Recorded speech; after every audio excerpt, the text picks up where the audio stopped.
Today, I am going to tell you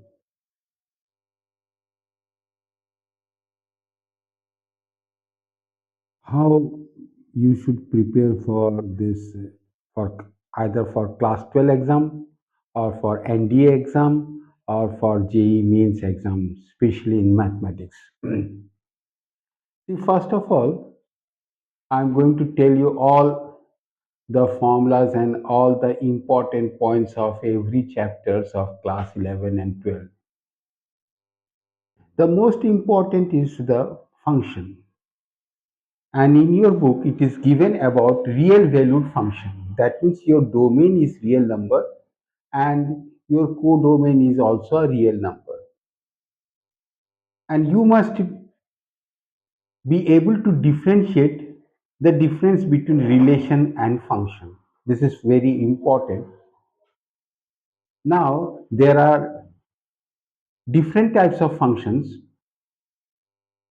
That is your identity function where fx is equal to x, constant function where fx is equal to c some constant, and polynomial function. In the polynomial functions, for example, if it is a quadratic function, that is y is equal to x square, then your graph will be a parabola. And if it is y is equal to x cube, then your graph will be a little bit different. The graph will pass through the origin. Half part will be above x axis and half part will be below the y axis. Now, next function is the greatest integer function, where greatest integer function fx is equal to 1 for x greater than equal to 0, and it is equal to 0 for x is equal to 0, and it is equal to minus 1 for x less than 0. Again, I am telling greatest in this is signum function, that is fx is equal to 1 for x greater than 0. Fx is equal to 1 for x greater than 0. It is equal to 0 for x is equal to 0, and it is equal to minus 1 for x less than 0. Now, the next function is modulus function, that is fx is equal to modulus x, and value of x is one is positive value of x for x greater than equal to 0, and another is a negative value of x for x less than 0, and the graph of it is a straight line passing through the origin, but it is above the x-axis. One is in a straight line graph in the first quadrant, and another is a straight line graph in the second quadrant. It will be a straight line graph passing through the origin, but in the first quadrant, but both the graphs will be above the x-axis. In the first quadrant, it will be a straight line passing through the origin, and another line passing through the origin in the second quadrant. There will be no graph below the x-axis. And then we come to the greatest integer function, and this greatest integer function, you must remember that for x greater than equal to 0 less than 1, y value is 0. For x greater than equal to 1 less than 2, y value is 1. For x greater than equal to 2 less than 3, y value is 2. So this is greatest integer function, and you must know the graph of this greatest integer function. So the most important point here is about the function. You must know the graph of each function. The more you know the graph, it becomes more clear to you how the x-axis and the y-axis varies. So now next we come to our trigonometry. So here trigonometry, the main fact is that you must know all the formulas, and at the same time the basic property, that is in the first quadrant all your trigonometric ratios are positive. In the second quadrant only sine and cosec is positive, and in the third quadrant your tan and cot is positive, and in your fourth quadrant it is a cos and sec is positive. At the same time, you must know all the formulas that sine 90 minus theta is equal to cos theta, cos 90 minus theta is equal to sine theta, sine tan 90 minus theta is equal to minus cot theta. Similarly, sine 180 degree minus theta is equal to sine theta, sine cos 180 degree minus theta is equal to minus cos theta, and tan 180 degree minus theta is equal to minus tan theta. Similarly, tan sine 180 degree plus theta, that will be equal to minus sine theta, cos 180 degree plus theta, it will be minus cos theta, tan 180 degree plus theta is equal to cot theta. And similarly, sine 360 minus theta will be equal to minus sine theta, cos 360 minus theta will be cos theta, and tan 360 minus theta will be your minus tan theta. These are the first basic formulas of the trigonometry. And second, we come to the compound angles. In compound angles, you must know about sine A plus B formula, that is sine A cos A plus cos A sin B, sin A minus B formula, that is sin A cos A minus sin B cos A, and sin A minus B, that is sin A cos B minus cos A sin B, and similarly cos uh, A plus B, that is equal to cos A cos B minus sin A sin B, cos A minus B, that is equal to cos A cos B plus sin A sin B. These are the most basic formulas about the compound angle. Similarly, tan A plus B is equal to tan A plus tan B by 1 minus tan A into tan B. Tan A minus B is equal to 1 minus tan A into tan B by 1. Sorry, 10. Again, I am telling you, tan A plus B is equal to tan A plus tan B by 1 minus tan A into tan B. And tan A minus B is equal to tan A minus tan B by 1 plus tan A into tan B. Similarly, you must also know that is sine 2x is equal to 2 sine x cos x. Cos 2x is equal to cos square x minus sine square x. It has another two formula, that is 2 cos square x minus 1 and 1 minus 2 sine square x. Similarly, you must also know about the sum multiple angles, that is cos x is equal to 2 cos square x by 2 minus 1, sin x is equal to, sorry, cos x is equal to again 1 minus 2 sine square x by 2. So here cos x, it has three formulas. First of all, the cos 2x, it is equal to cos square x minus sine square x. This is one formula. And another cos 2x is equal to 2 cos square x minus 1. And the third formula, cos 2x is equal to 1 minus 2 sine square x. And in the sum multiple case, same will be the case. That is cos x is equal to cos square x by 2 minus sine square x by 2, and cos x is equal to 2 cos square x by 2 minus 1, cos x is equal to 1 minus 2 sine square x by 2. Similarly, you must know the relations between the sin x and tan x, that is sin 2x is equal to 2 tan x by 1 plus tan square x, cos 2x is equal to 1 minus tan square x by 1 plus tan square x. So you must also know the relations between this sine and tan, cos and tan, cos and tan. Similarly, tan 2x is equal to 2 tan x by 1 minus tan square x. Apart from this, you must know sine 3x, that is 3 sine x minus 4 sine cube x.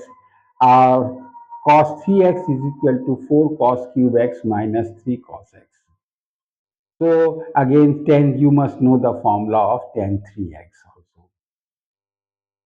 So these are the basic formulas of sin x. But the most important here is that you must know the graph of sin x cos x. You must know the domain sin x and cos x. You must know the most important here, the codomain of sin x is greater than equal to minus 1 and less than equal to 1.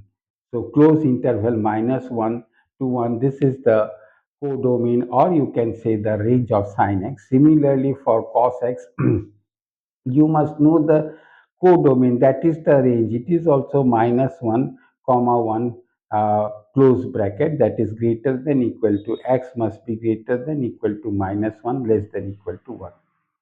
And at the same time you must also know for 10x, the most important, its domain.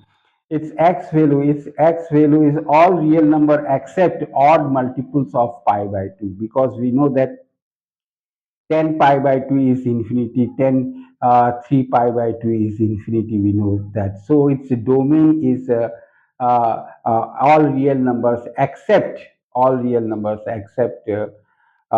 multiples of pi by 2. So these functions, the graph of these functions, as well as domain and codomain, it must be clear to you. And in trigonometry, there are two types of solution. One is the principal solution and another is the general solution. The principal solution, the value of theta, it varies from x greater than equal to 0 but less than 2 pi. And similarly, there are general solutions for sin x, cos x, and tan x. This you must remember. The general solution for sin x, that is or sin theta, theta is equal to n pi plus minus 1 to the power of n into alpha, and for cos x it is theta, that is cos theta. Cos theta, your general solution is 2n pi plus minus alpha, and for tan, your general solution is theta is equal to n pi plus minus alpha. So these all general solutions you must know about it, and at the same time the difference between the principal solution and the general solution, it must be clear to you.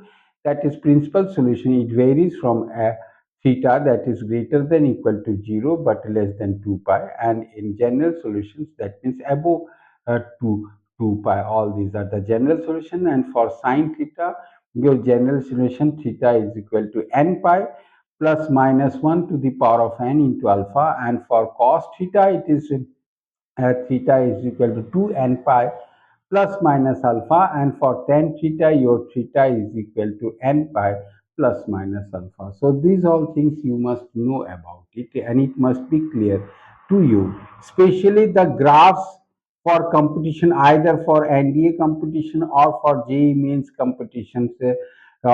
These graphs of the trigonometric functions and its domain and codomain, it must be clear to you. Now next comes our here the complex number. Here the complex number, this is in this, what happens actually, that is root minus 5. We know that negative of root does not exist. But the problem here is that if you make the square of it, it becomes a negative integer. So there is the existence of this negative integer. So here comes our complex number. So let us take an example, root minus 5. So this can be written as root minus 1 into root 5. And this root minus 1 is considered as iota. This root minus 1 is considered as iota, and it is represented as I. So I root 5, it becomes an imaginary number, and any real number plus imaginary number, it becomes a complex number. So complex number is represented as Z, and Z is equal to A plus IB. So here again, that means this Z is equal to A plus IB. So here comes our the Argand plane. So in the Argand plane, your x-axis is considered as the imaginary axis, and your y-axis is considered, x-axis is considered as the real axis, and your y-axis is considered as the imaginary axis. So here comes the main point. Now, here again, that is conjugate of z. Conjugate of z, that is, if z is equal to a plus ib, then the conjugate of z will, that is represented as z bar, that will be equal to a minus ib. So here the most important property between z and the conjugate of z into z bar, that is modulus of z square. This is very important. And what is modulus of z square? If z is equal to x plus ib, z is equal to x plus iy. If z is equal to x plus iy, then your modulus of z will be equal to root over x square plus y square. Square of the real part plus the real number of square of the real number of the imaginary part. Remember, square of the real number of the imaginary part. So if z is equal to x plus iy, so modulus z, it will be equal to root over x square plus y square. So here this is a very important property, that is your z into z bar, that is equal to modulus z square. This is a very important property. And another thing about this complex number, it holds, you can do addition, you can do subtraction, you can do divide. That is, in addition, it is normal, it is like a normal algebra. That is, you add the real parts and you add the imaginary parts. Subtraction, same, you subtract the real parts and you subtract the imaginary part. In the divide, you have to do the rationalize and you will get the divide. You can do into normal algebra into. So here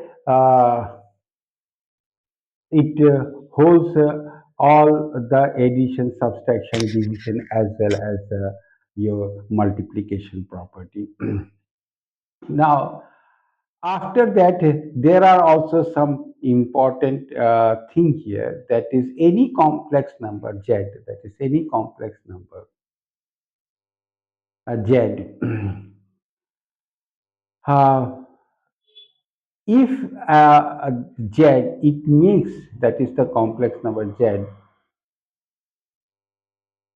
it makes, you can say, the angle formed by the complex number with respect to x-axis in the anti-clockwise direction. The angle formed by the complex number with respect to x-axis in anti-clockwise direction is called the argument of z, or in some book it is also called as amplitude of z.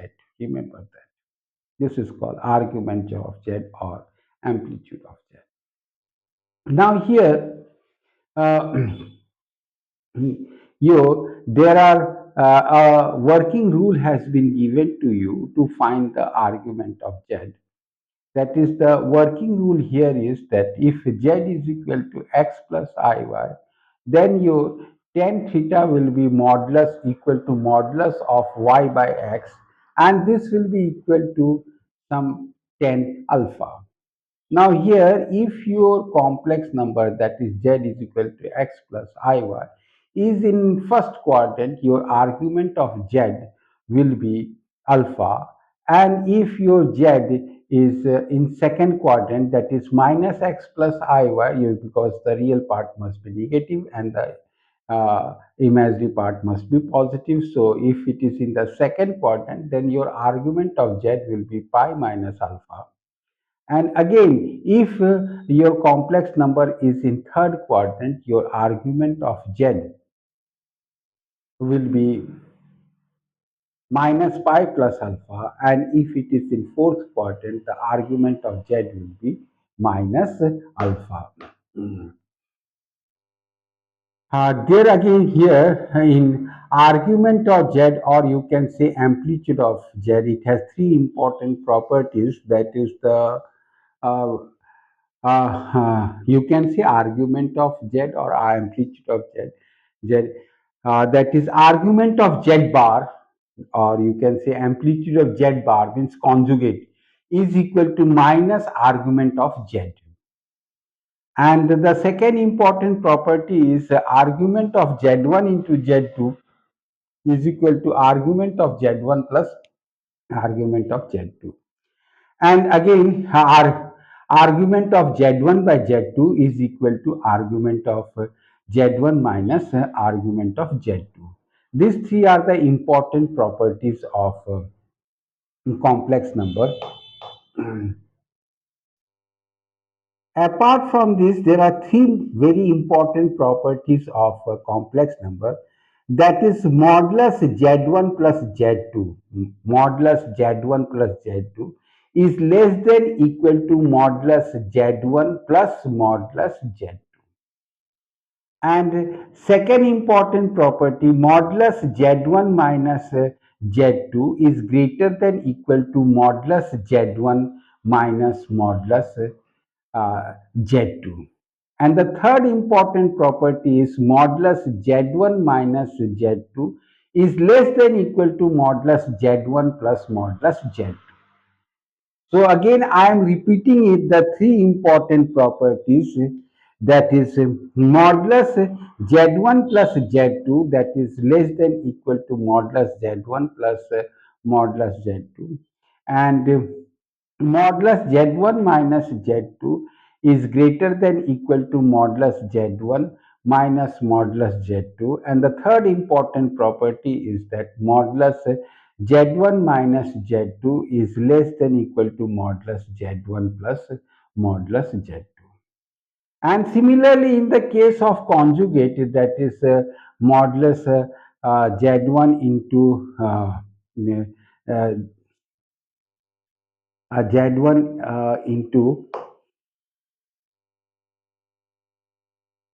that is a conjugate, modulus z1 into z2 is equal to, means z1 into z2 conjugate, z1 into z2 conjugate means z1 into z2 bar, bar is whole on the whole z1 into z2, that will be equal to z1 bar into z2 bar separate. Similarly, Z1 plus Z2 whole bar, that is conjugate of Z1 plus Z2, that is equal to individual Z1 bar plus Z2 bar. These are the important properties. Similarly, in your Z1 minus Z2 the whole bar, Z1 minus Z2 the whole bar, that is conjugate of Z1 minus Z2 is equal to conjugate of Z1 minus conjugate of Z2. Similarly, your Z1 by Z2 the whole conjugate, Z1 by Z2 the whole conjugate is equal to Z1 conjugate by Z2 conjugate. That means Z1 by Z2 the whole bar is equal to Z1 bar by Z2 bar. So these are the important properties of conjugate. And similarly is the case of modulus, that is modulus z1 into z2. You can write it separately, that is modulus z1 into z2. And modulus, the whole modulus z1 by z2, you can write it is equal to modulus z1 by modulus z2. So this is all about your complex number and its arguments and its important properties. This you must remember. Now we come to our second topic, that is that is binomial theorem. The binomial theorem here, uh, there is nothing about binomial theorem here. Um, uh, there is no special cases. It is based on a simple formula, and there are formulas for general terms, there are formulas for general terms, there are formulas for to find the middle terms. Only these three things are there. It is here. the binomial theorem, it is a plus b to the power of n is equal to nc naught a to the power of n plus nc1 a to the power of n minus 1 b to the power of 1 nc2 a to the power of n minus 2 b to the power of 2 nc3, that means combination, nc, that is combination, a to the power of n minus 3 into b to the power of 3, and it will go on to plus it will go on to nc and b to the power of n. This is the expansion of the binomial theorem. And here your general term, that is uh, tr plus 1 is equal to ncr a n minus r into b to the power of r. The most important thing here is that if your a plus b to the power of 3, if your power is, means whatever be your power, it is 3 4 5 6, whatever be your power, your number of term is greater than 1. That means what I want to tell you, that is, if your in the expansion of a plus b to the power of 3, your power is 3, but number of terms here are 4. Again, a plus b to the power of 4, your power is 4, but the number of term is here 5. Similarly, if that means we can conclude that if a plus b to the power of n, then your number of terms, that is your number of terms will be n plus 1. So here it is, if you have to find out the middle term, there are two special cases. If, that is, if the total number of terms is even, then your case will be different, and if your total number of terms is odd, then the case will be different. If your total number of terms is even, you will get two middle terms. That is, let us take that a plus b to the power of 3. So in a plus b to the power of 3, you are going to get 4 terms.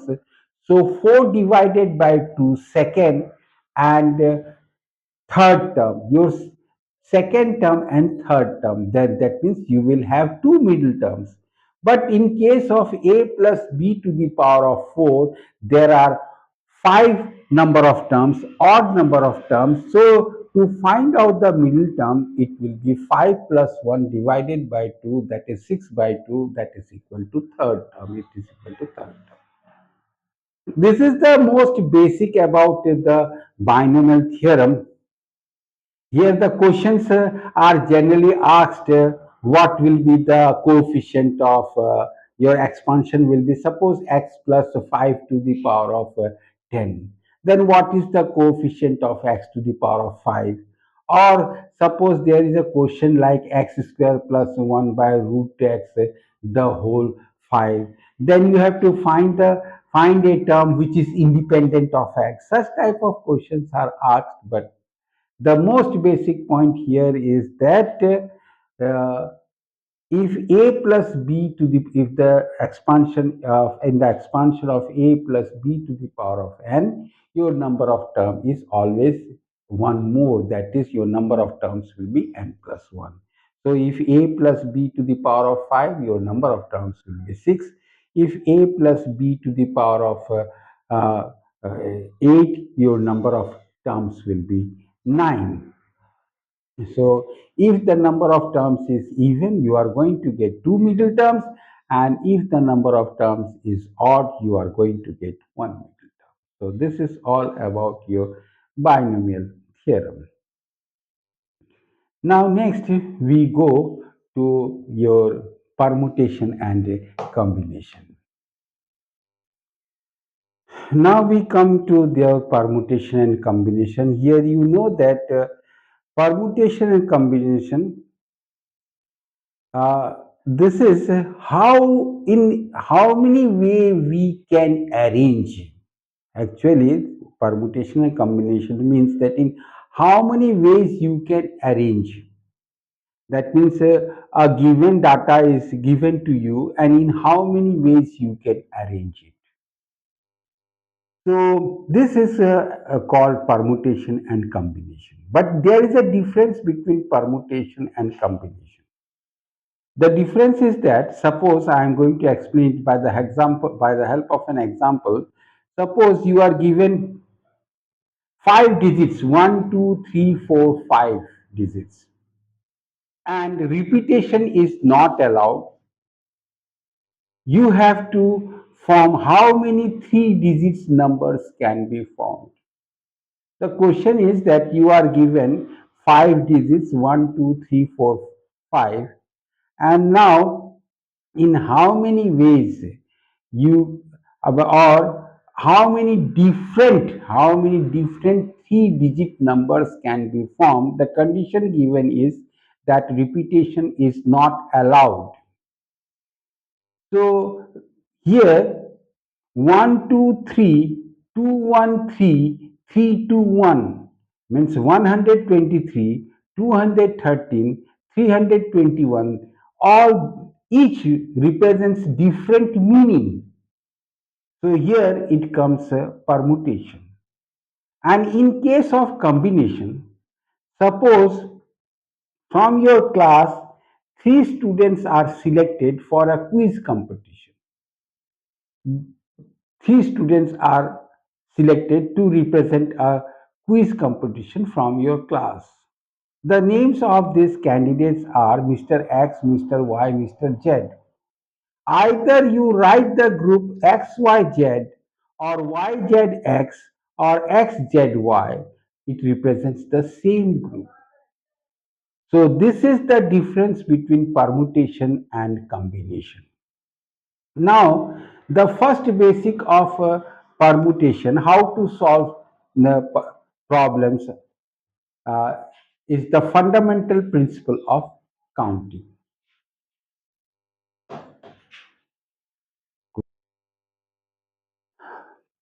The fundamental principle of counting. Here, uh, in the first time, if you can arrange in m ways, and in the second time, if you can arrange in n ways, and in the third time, if you can arrange in p ways, then your total number of arrangement will be n into m into n into p. This is the basic principle and it is very important for solving problems. There are also some special cases also, that is in case of letters like independence, in how many ways you can arrange the word independence. So in this case, the total letters factorial of total letters divided by the letters which are repeated, factorials of those letters which are repeated. That means suppose in independence I and D E P N in I N D E P E N D E N C E. So here you independence, here you see that I and D E P in D P E N 2 E, dense D E N C E. That means there are four E's. So you have to divide it by 4 factorials. This is especially for letters. And next is that in combination, your permutation, the formula is NPR, and this NPR is equal to n factorial divided by n minus r factorial. And remember this, that NPR, if you are going to apply the formula NPR, it will be applicable only if the repetition is not allowed. And if there is repetition, you have to solve it by the fundamental principle of counting. Now here comes about combination. Here the formula is NCR, n factorial divided by r factorial into n minus r factorial. And there is an important formula, that is NCR plus NCR minus 1 is equal to N plus 1 CR. This is an important result. And your 0 factorial is equal to 1. 0 factorial is equal to 1. And another important conclusion is that NCB is equal to NCA, NCB is equal to NCB, then your A is equal to B. So this is all about your permutation and combination. The more you solve it, it becomes more clear to you. There are also restricted permutation. Restricted permutation, it is that means I am going to explain it by a simple example. Restricted permutation. Suppose there are five students uh, uh, who play quiz competition. So out of these five students, you have to select three students. In how many ways you can select these three students? So here the special case is given that one of the boy he will not appear in the competition. So in that case, you have to remove that boy. That means instead of five, your total number of students will be four, and from this four, you have to select three. So it will be 4C3. Now remember that in case of permutation, permutation is specially used in letters, digits, colors. In this case, permutation is used. But in case of combination, that is a team. Where is a team? That is your quiz team, football team, volleyball team. Where there is team, we go for combination. Now, there's an important topic that is inequalities. This is a very important topic, and I uh, suggest you all to go through the inequalities which is given in SEBA class 9 book. The all the formulas and all the ways to solve inequalities are given in it. But the most important point while solving inequalities, first important point you must remember while solving, never keep the variable negative. Never keep the variable negative. You will, if that means if the variable is negative, you remove that negative by multiplying minus both sides and changing the sign. That means minus x is less than equal to 2. Suppose minus x is less than equal to 2, then you multiply both side by minus and you change the sign. The question is minus x is less than equal to 2. So you multiply both side by minus and change the sign, that is x greater than equal to minus 2. And in solving inequalities, you first of all bring all towards one side. First of all, you bring all towards one side, and after that, you solve the inequalities. So, uh, uh, this is a very important procedure in solving inequalities, and at the same time, it holds all such type of properties. That is, if a is greater than b, you can add any constant. It will be, suppose a is greater than b, then a plus 2 is greater than b plus 2. And similarly, your if a is greater than b, then 1 by a is less than 1 by b. So these are some of the important properties which you must remember. And next is that the wavy curve, to solve wavy curve. So to solve wavy curve, that means wavy curve, that is the sine curve. Sine curve.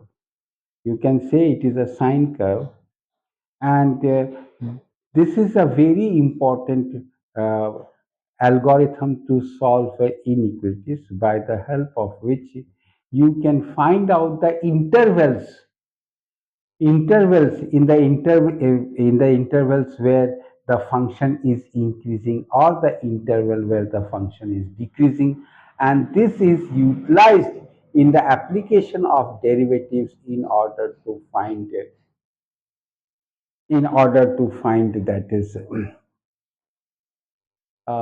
the interval where the function is increasing and the interval where the function is decreasing. So the wavy curve, it has been derived from the application of it has comes from the derivative. That is, you know that derivative. It is if you a function is given to you, and when you find the derivative, you get the slope of the tangent. You know all about this. If a function is given to you, and you when you find the derivative of it, when you find the derivative, that is dy by dx, you get the slope of this tangent. So the slope of this tangent, that means tan theta. And when your derivative is 0, that means tan theta is 0, your tangent becomes parallel to x-axis. Your tangent becomes parallel to x-axis. So the point where your tangent becomes parallel to the x-axis is the critical point. It is the critical point. And if your slope, that is f dash x, that is your dy by dx, if your slope is from dy by dx, if it moves from positive to negative side, then that critical point will be the point of maxima. And similarly, if your f dash x is your f dash x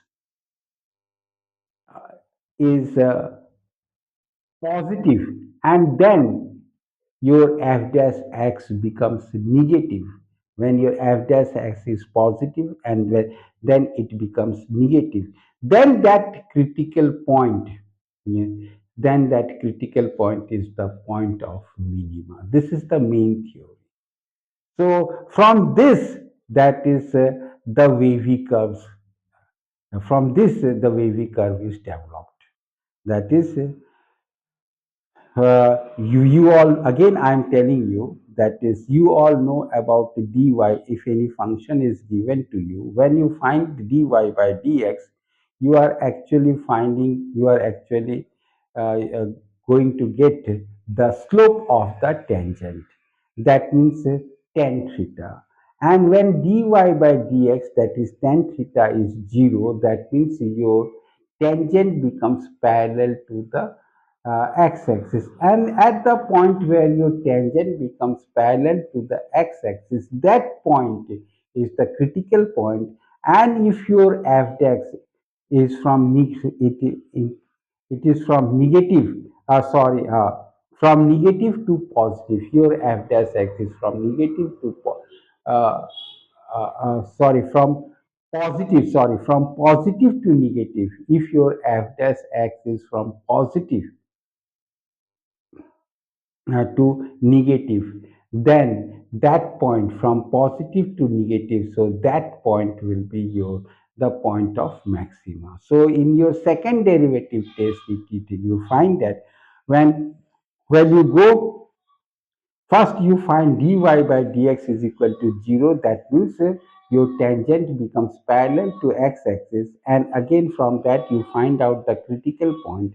And when in the second derivative, when you place the value of this x, and if it is less than 0, then it is the point of local maxima. That means it is clear from the graph, that is when f dash x is positive and then f dash x becomes negative, then that point is the point of it is the uh, point of local maximum.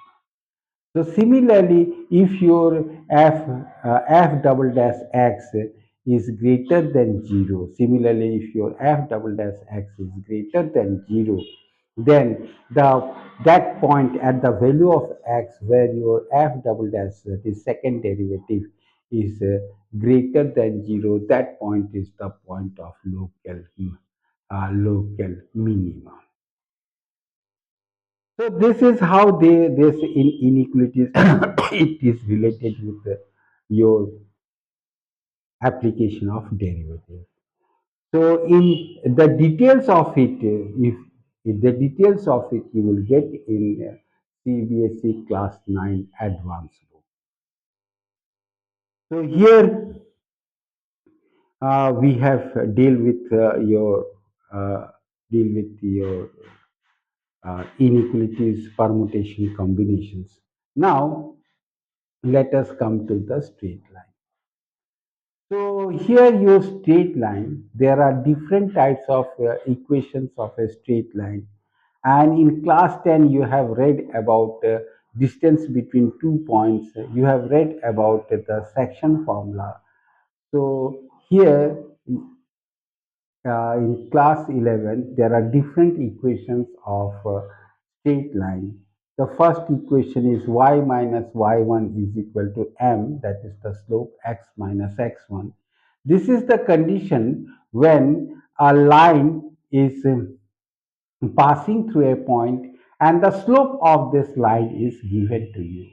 It is called point slope form. This equation is called point slope form when your a line passing through a given point and the slope of the line is given to you. So it will be the equation of the line is y minus y1 is equal to m into x minus x. And your next equation is the slope intercept form. Slope intercept form, that means the line it intersects the y-axis at some point, say 0 comma c, and the slope of this line m is given to you. Then the equation of the line will be y is equal to mx plus c. Now your next equation is that if a line is passing through 2 points, that is one point let us consider as x1, y1, and the another point let us consider as x2, y2, then the equation of this line passing through the 2 points will be y minus y1 is equal to y2 minus y1 by x2 minus x1 into x minus x1. Remember that if a line is passing through 2 points, then your tan theta, that is the slope of this line, will be equal to y minus y1 by x, uh, y2 minus y1, sorry, y2 minus y1 by x2 minus x1. This is the slope of this line. Now the next is that if the line intercepts the x-axis and y-axis, say it intercepts the x-axis at a comma 0 and y-axis at 0 comma b, then the equation of this line will be x by a plus y by b is equal to 1, where a and b are the intercept. A is the x-intercept, b is the y-intercept. And the last is the normal form, that is the line which intercepts the x-axis and y-axis, and a line passing through passing through the origin is perpendicular to that line, and the length of that line p is given to you, and that perpendicular, the line which is passing through the origin perpendicular to the straight line, that line is making an angle alpha with x-axis. So the equation of the line will be x cos alpha plus y sine alpha is equal to p. And here again the vice versa is also given, that is the equation of the line, it is given to you and you have to convert it into intercept form or normal form, or say uh, uh, point slope form. You have to convert uh, vice versa. So here you must remember that any linear equation in two variables represents a straight line ax plus by plus c is equal to 0, which you have read in class 9. Now, this is all about your straight line. Here, these are all the formulas about straight lines. Now, let me link it with uh, uh, a vector. I will link it later on. So, this is about your straight line. Now, here comes our conic section.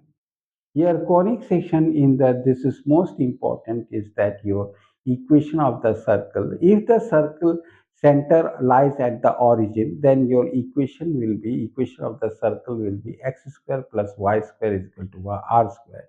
And if your center lies not at the origin, somewhere there are four quadrants. So in any of this quadrant, then your equation, if the center lies in any of this quadrant, then your equation of the circle will be x minus h the whole square plus y minus k the whole square is equal to r square, where h and k are the center of the circle. Now here comes our about parabola. Parabola, that is your equation is equal to y square is equal to 4ax, and your here the focus is a comma 0, and your length of the lattice rectum is L is equal to 4a, and there are three other three different forms of means if your focus in the lies on the positive x-axis, then it is y square is equal to 4ax. If the focus lies on the negative uh, y-axis, then it is y square is equal to minus y square is equal to minus 4ax. And if your focus lie on the positive y-axis, then x square is equal to 4ay. And if it lies on the negative y-axis, then x square is equal to minus 4ay. And the equation of the directrix is equal to x is equal to a by e for the first case, y square is equal to 4ax, and for y square is equal to 4ax, equation of the directrix will be x is equal to x is equal to minus a, x will be equal to minus a, and if it is y square is equal to minus 4ax, your equation of the directrix will be x is equal to plus a, and if the equation is x square is equal to 4ay, the equation of the directrix will be y is equal to uh, 4ay. Then your y is equal to y is equal to minus a, and if x square is equal to minus 4ay, then your equation of the directrix will be y is equal to plus a. So here this is about the parabola. This is all about parabola, and now we come to the your ellipse. In ellipse, the it has two focus, that is ae comma 0 and minus ae comma 0. It has two vertex a comma 0 and minus a comma 0, and if your focus is in x-axis, then your x-axis, then that will be your major axis, and your y-axis will be your minor axis. So length of the major axis will be 2a, and the length of the minor axis will be 2b. And here equation of the directrix will be equal to y is equal x is equal to plus minus a by e. Your equation of the directrix, it will there will be two directrix, two focus, two vertexes. So equation of the x is equal to plus minus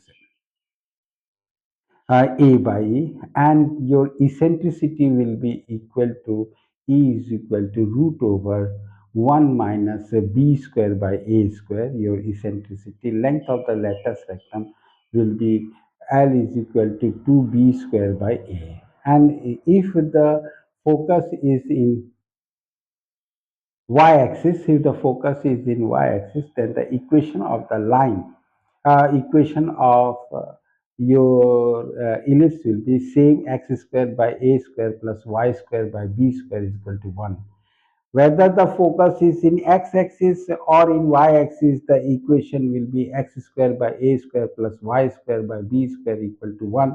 Only the difference is that if the focus is in x-axis, your a will be greater than b, and if the focus is in y-axis, your a will be less than. So here, your in case of if A is less than B, your major axis will be 2B, your minor axis will be two. Length of the major axis will be 2B, length of the minor axis will be 2A. Your equation of the directrix will be plus minus B by E, and the eccentricity will be E is equal to root over 1 minus A square by B square. So this is the difference. You must remember all this formula. So you must remember all this formula. So similarly, you have to remember the equation of the hyperbola. The same case when the axis at y-axis, you have to remember the x-axis. You have to remember the equation. If the if the focus is in x-axis, then you have to remember the formula. If it is in y-axis, then you have to remember the formula. Now, here, if the focus is in x-axis, then your x equation will be x square by a square minus y square by b square equal to 1. And if the axis is in y-axis, then minus x square by a square plus y square by b square equal to 1. So all this you have to remember, especially the eccentricity that is for x square by a square minus y square by b square is equal to 1. For that, eccentricity will be equal to root over a square plus b square by a square, and for minus x square by a square plus y square by b square, your eccentricity will be equal to root over a square plus b square by b square. So these are the two main differences, and here for hyperbola, that is, if the equation is x square by a square minus y square by b square is equal to 1, your length of the lattice rectum will be 2b square by a, and in case of minus x square by a square plus y square by b square equal to 1, your length of the lattice rectum will be 2a square by b. So these all things you must remember. So these all things you must remember, and every the diagram and the pictures must be before your eyes before solving the problem.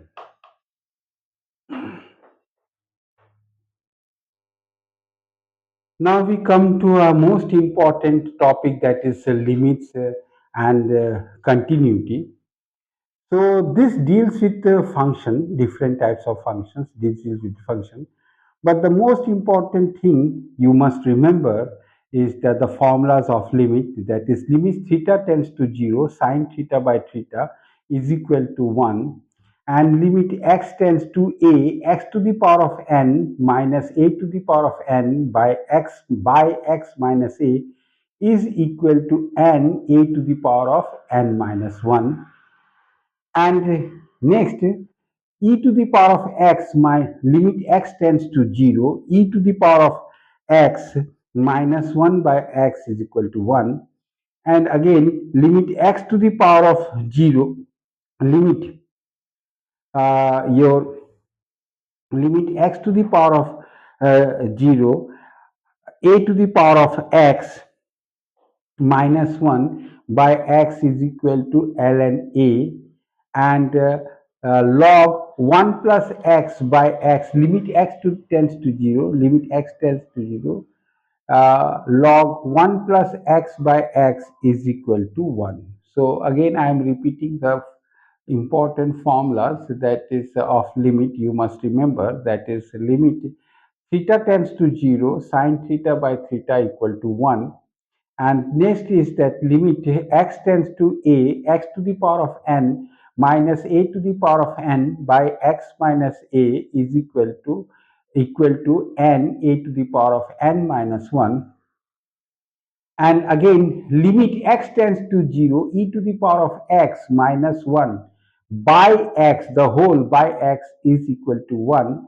And third, limit x tends to 0, a to the power of x minus 1 by x is equal to ln a. And last is the limit x tends to 0, log 1 plus x by x is equal to 1. And while solving, you must remember that L hospital rule, that is, if when you place the value of the limit, when you place the value of the limit, if it comes out 0 by 0, then we can go for L hospital rule, that is, we differentiate the numerator and the denominator. But remember that while before thinking to use the L hospital rule, if your denominator has if uh, you can differentiate it for one time, second time, third time, you can differentiate. But remember that if while differentiating it, the numerator becomes clumsy, then you stop uh, doing using L hospital rule, go for another method.